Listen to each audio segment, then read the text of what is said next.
What is up, Rad Potential YouTube? We're picking up right where the last video left off, which is we've got to clean up this very clapped out FC. So first things first, that means treasure hunt in finding all of the good bits that are still inside this car. So let's dig around and see what we can get. I probably should have done this before I did a bunch of donuts in the yard for the sake of not breaking stuff, but look at that. We have an FC cluster with some sick gray and red gauges in there. Looks like some custom LED lights on the back to light this thing up. Nice. Let's let that fall over. Some renewable lubricants, Bio Racing Rotary Premix. The good stuff. The plugs that I took out of it, which are all janky. Let's see. Nice set of saw belt harnesses. My multimeter. I mean, a four-wheeler battery? Wonderful. Letty, let's just get all this out of here, huh? You gonna help me get all this parts out of here? Oh, we can't be losing our Power FC commander. And where's the data log it? Come on, data log it. Oh, that's just a USB cable for the computer. That means the data log it can't be that far off. Is this it? Who keeps a race pack dash in their Power FC drift car? Okay. Wonderful. We got some brake fluid. Sounds good. Oh, nice. Crown Royal center console surround. Just stick that over the world's worst shifter ever. Nice little black trim piece. Keep that. Speedway 2 cycle. Probably ran out on the way. Ooh, another black door trim piece. HKS twin power. The things you find in cool RX7s. It's a win right there. Speakers, junk. Stock shifter. Honestly, should go back in there because the shifter that's in it is junk. Some bent tip needle nose pliers that are rusted together. Oh, a lovely mouse nest. Oh, look at that. Sick turbo boost gauge. What's this? Air fuel ratio. Premix. Battery terminal. O2 sensor. Some vacuum line. Set of NGK plugs. A bunch of vacuum tees. Looks like we were setting up a boost controller. Oh, this is going to be a nightmare. Oh, the burn your hand shift knob right here. Solid aluminum shift knob. These things are the worst. What else we got? Looks like... Okay. A wastegate setup here. Nice little T-floor flange gasket, a new V-band, some wastegate springs. It's a win. Wait. I thought this car was on a Power FC. Why is there a Haltech in here? So we've got a Haltech Sport 2000 Platinum in here, just chilling. That's probably why that race pack dash was in here, because I don't know if the race pack talks to this old of an ECU. Okay, here's the question. Do we unplug the vacuum line and then it makes a big vacuum leak and the car doesn't run? Or what? An 11mm wrench. Must have been chasing boost leaks. Here's that Power FC. Chilling. Okay, a little paint bucket. I don't know why there's a Haltech harness in here. This looks like a plug-and-play patch harness for an FD. Or for an FC harness. Does an FC harness have 4 plugs? I think the FD harness has 4 plugs. The FC's got 3. Pringles, sour cream and onion. More junk. Custom. Look out, Letty. Alright, so let's take a look in the back. A somewhat broken FC door handle. Hopefully that thing doesn't break. FC door handles are the worst. Hatch up.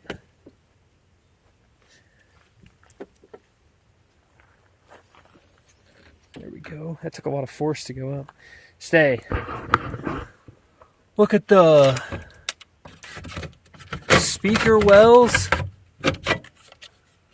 with like little amps in there. Or is that for the Tim's controller? I think that's a speaker. Okay, okay. Pliers, windshade. Oh, how you know it's a drift car. Look at that crunched control arm. Alright, FC people. Testing your knowledge. Is this a Series 4 or a Series 5 control arm? Comment below. We got a nicely, pretty much polished REW water housing with the big thing shaved off of it. Dang, that's a good piece. Somebody spent some time on it. Door sill, helmet bag, cup holders for in between the seat. That's a win. Lug nuts, spark plugs. Oh, some nice Dash 4 oil lines, nicely wrapped in some heat tubing. Nice. Probably the blow-off valve from that kit up there. Let's see. An Optima battery cover. All the zip ties. Turbo blanket, some brake dust guards, more mouse nest. Oh, somebody's smart. There's a fire extinguisher back here. Some jumper cables. Some pretty roached black plastic. Alright. I'm going to get to pressure washing this thing off. So, take a good look at this. No need for me to pressure washer montage you. I'm going to show you this thing when it's clean and all of this junk is out of the way. 3, 2, 1. Rad magic.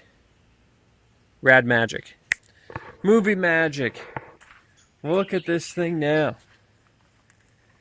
Finally cleaned it up. Super stoked with how this deal came out. So, Midnight Auto.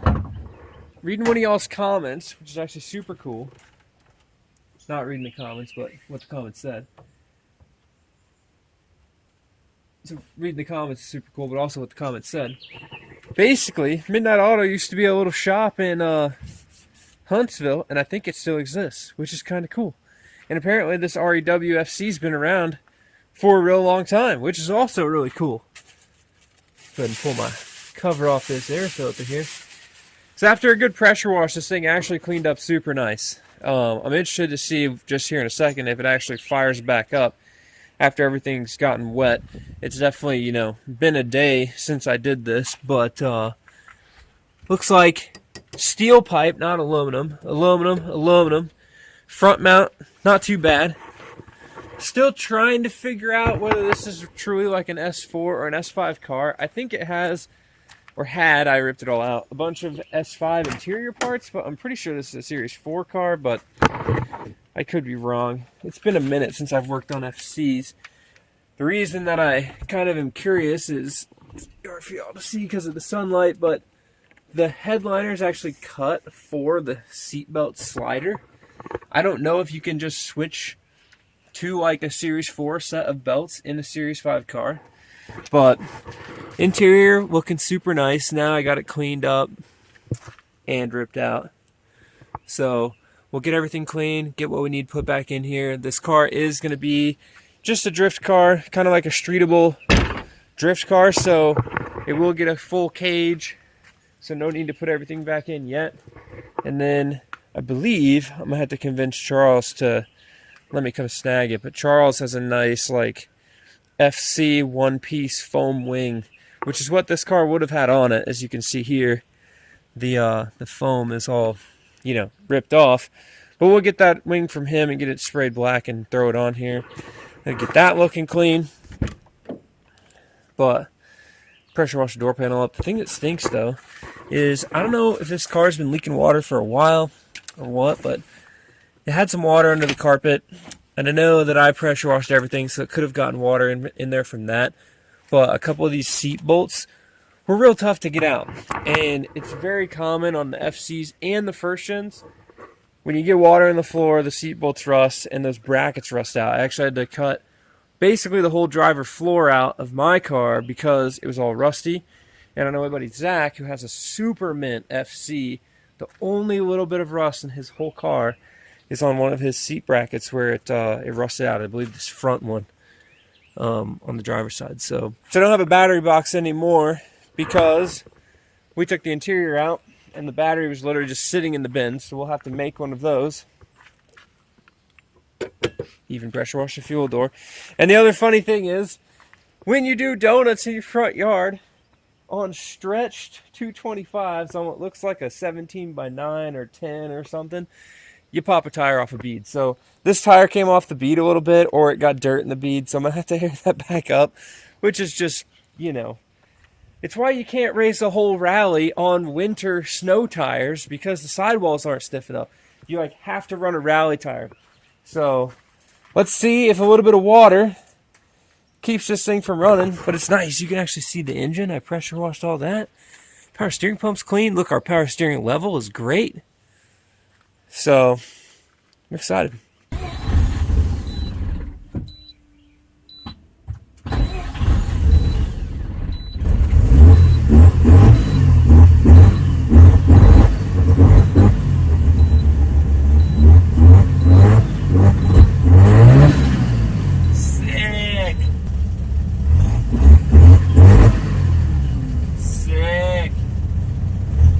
I think I'm going to try and take this thing for a drive down the street. Let's see how fast it is. Let's go air this tire up and go do a couple pulls.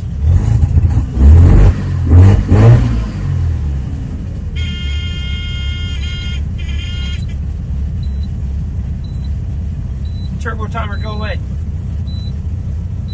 I really got to learn which button turns this thing off. Come on, down. I don't want to watch it run for 40 seconds.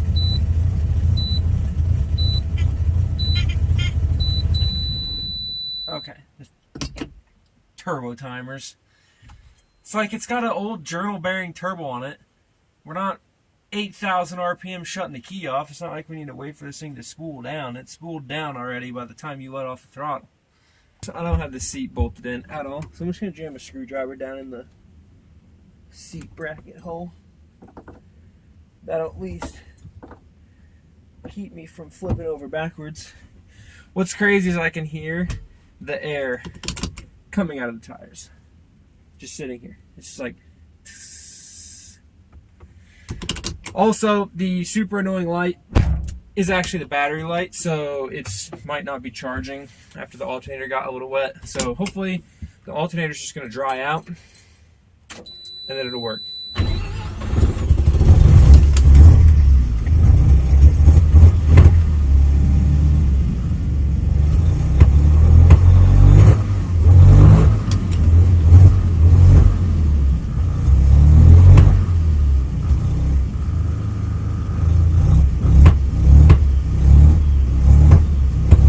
Heck, it was running perfect when I just started it and moved over here.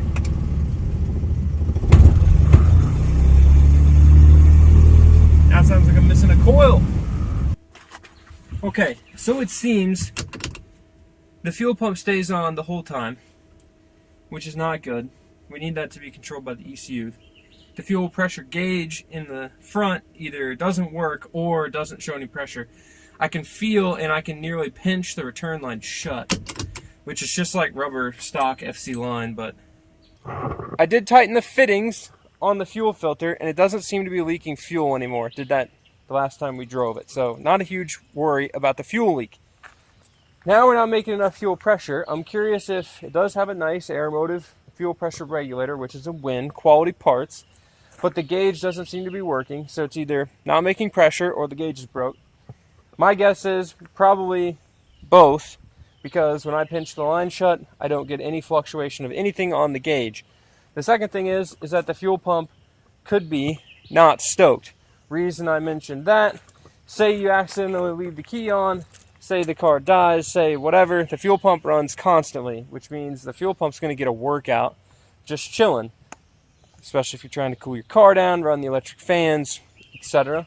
So I'm curious if that pump didn't get hurt. The second or third or fifth or 12th thing is, and we had this issue at Deals Gap, if you look right here, this is a fuse. Most likely, I'm gonna guess this fuse powers this relay, which is real small wire, and then this relay, which is where your fuel pump relay could have been, powers that fuel pump most likely. Now, if there's not enough power to get to that fuel pump and something got wet, we're dropping voltage between the front of the car and the fuel pump, so I'll have to sort that out. So, looks like the next video, we're going to take this thing for a street rip, and I will be much more prepared than trying to drive it approximately, the morning after I pressure washed everything off. So, at least the thing looks super sick, and, it started. So, but with that, I'm going to go to work. So, I hope y'all enjoyed the video, seeing this thing get itself all cleaned up, these Mustang reps looking sick, getting rid of all that interior parts.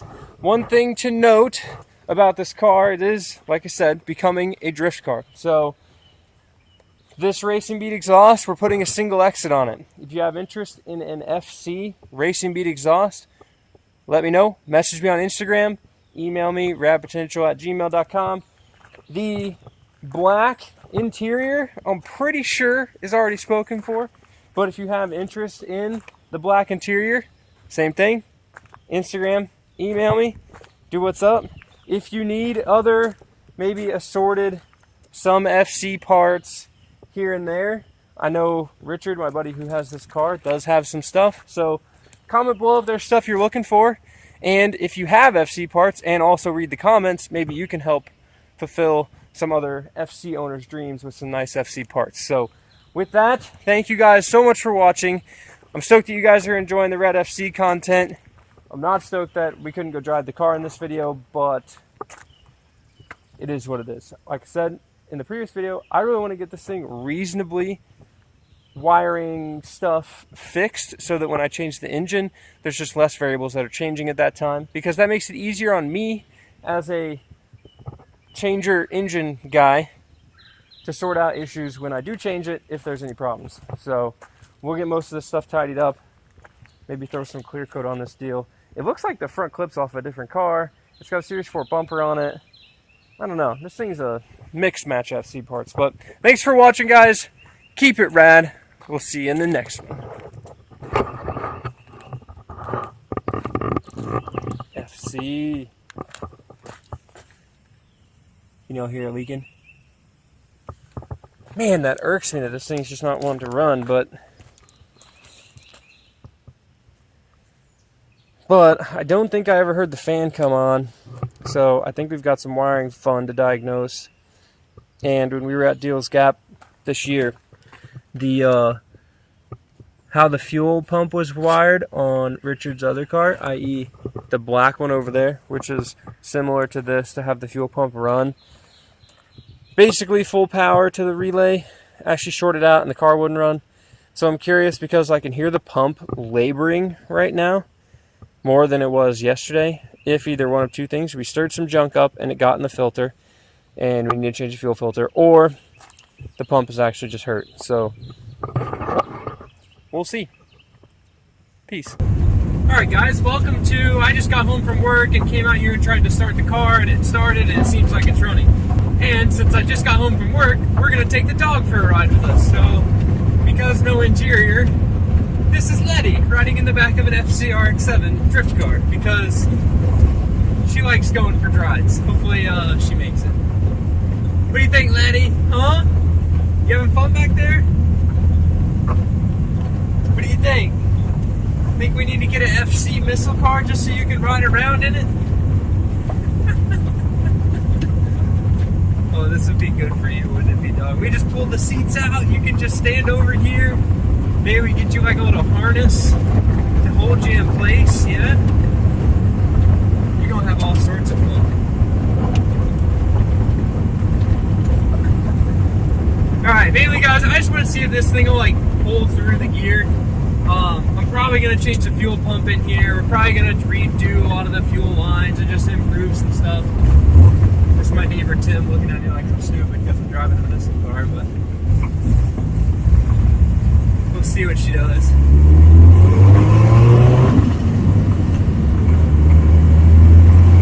Alright, lady, hold on.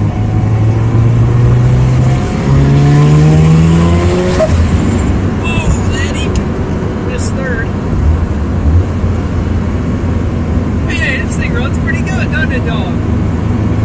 Watch these AFRs. Yeah, look at that, lady. You having fun? You having fun? Oh, you hit the camera. You sit down. Come on, girlie, sit down. I need you to sit down, please. Or get in the back. Can you sit down? Thank you. Look at us, guys, driving an FC drift car that's in pretty not ideal shape. Well, we've got a 13B REW, so we're partying. And we got a pretty little puppy dog riding with us. Good lay down. This is the hard part, guys. I really want to try to cut a donut, but it's hard to cut a donut with the dog in here, so you can go flying and take out this door. We can't be hurting the puppy. Let's see if this limited slip works. Most of the time, these limited slips just aren't the best.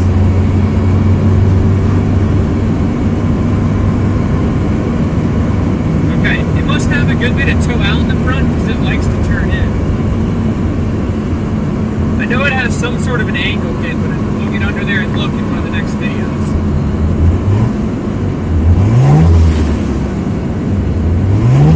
And there's like a little bit of a lean spot. I think it's when the secondary injectors kick on. So something that, like if you have big secondary injectors or anything like that, the shifter is the worst. So if you have big secondary injectors, etc., they don't like to.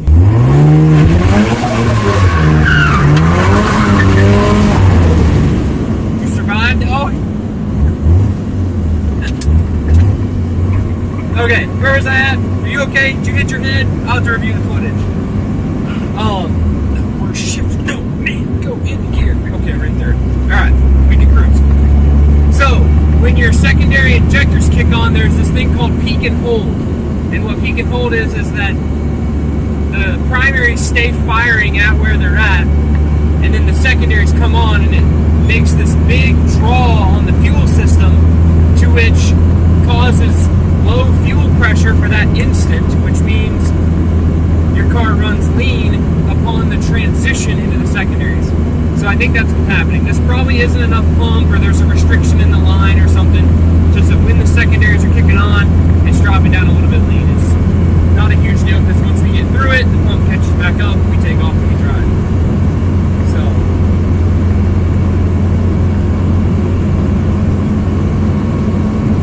hopefully y'all can hear any of that, because this car is kind of loud. Yeah? I'm going to get you a bucket seat and strap you in. You liking the awesome sauce, huh? Does it smell good? It's probably like 30 years old.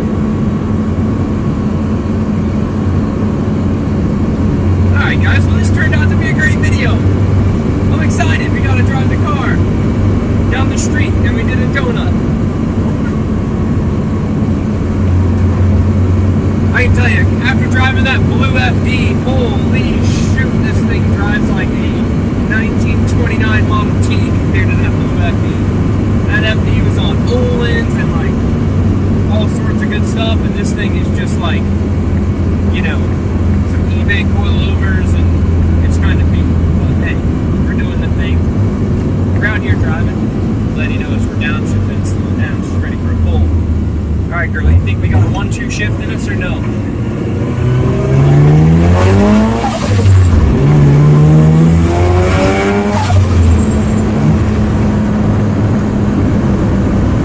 Okay. It's running a little bit lean into boost. 13s. Not ideal. But it didn't go and spit an apex seal out the back, so that's pretty good. Alright, Letty. We're going to do a donut, but I promise it's going to be smooth, okay? It's going to be a smooth donut. So can you sit down? Can you sit? I need you to sit. Laddie, I need you to sit, please. Can you sit? Hey, sit down. Sit down. Okay. Wait.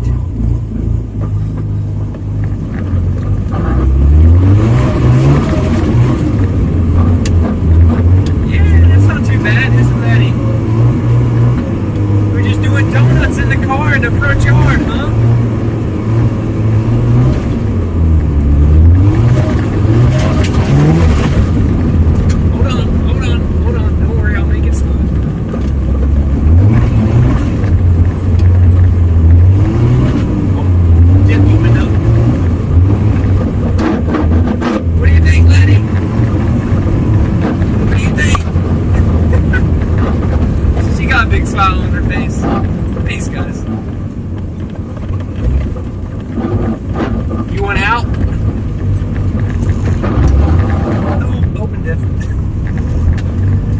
an open diff. It's just like the old school, what's this got? A 212,000 mile turbo 2 diff that's probably been beat on its entire life. It's finally just, it's just open diffing, if you know what I mean.